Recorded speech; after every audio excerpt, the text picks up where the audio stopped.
অসম্ভব শব্দটি শুধুমাত্র কাপুরুষরাই ব্যবহার করে।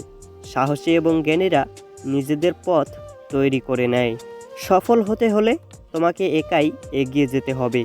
তুমি সফল হতে শুরু করলে লোকেরা তোমাকে অনুসরণ করতে শুরু করবে। কঠোর পরিশ্রম কখনো ব্যর্থ হয় না।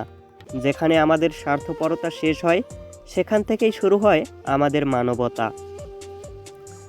জীবন কখনোই ভাগ্যের উপর নির্ভর করে না।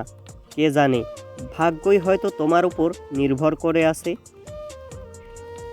যদি তুমি নিজের ভুল থেকে শিক্ষা নিয়ে লড়াই চালিয়ে যাও, তবে কেউ তোমাকে পরাজিত করতে পারবে না। সফল হওয়ার আকাঙ্ক্ষা থাকা উচিত। পৃথিবীতে সবাই সফল হতে চায়, কিন্তু সবাই সফল হতে পারে না। যাদের লক্ষ্যের দিকে আকাঙ্ক্ষা থাকে, তারাই সফলতা পায়।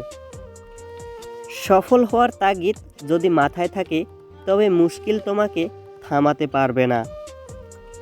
যে কোনো মানুষের প্রবল ইচ্ছাশক্তি ও দৃঢ় সংকল্প তাকে ভিক্ষুক থেকে রাজা করে তুলতে পারে।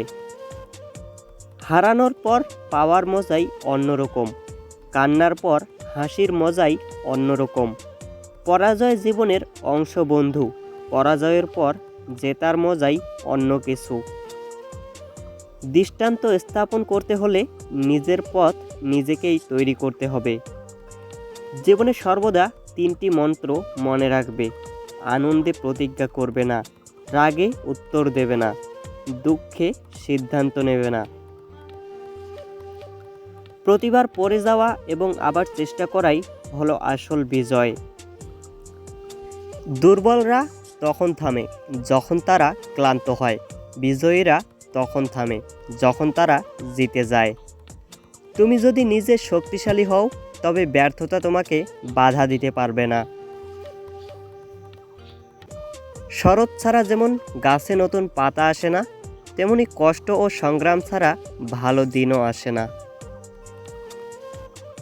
যতদিন শিক্ষার উদ্দেশ্য চাকরি পাওয়া, ততদিন সমাজে শুধু চাকরের জন্ম হবে, মাস্টার নয়। কারো পায়ে পড়ে সফলতা পাওয়ার চেয়ে নিজের পায়ে হেঁটে কিছু হওয়ার সিদ্ধান্ত নেওয়া ভালো। সফলতা তোমার কাছে আসবে না, বরং তোমাকে তার কাছে যেতে হবে। কঠোর পরিশ্রমে যাদের নিষ্ঠা থাকে, ভাগ্য তাদের সারথি হয়।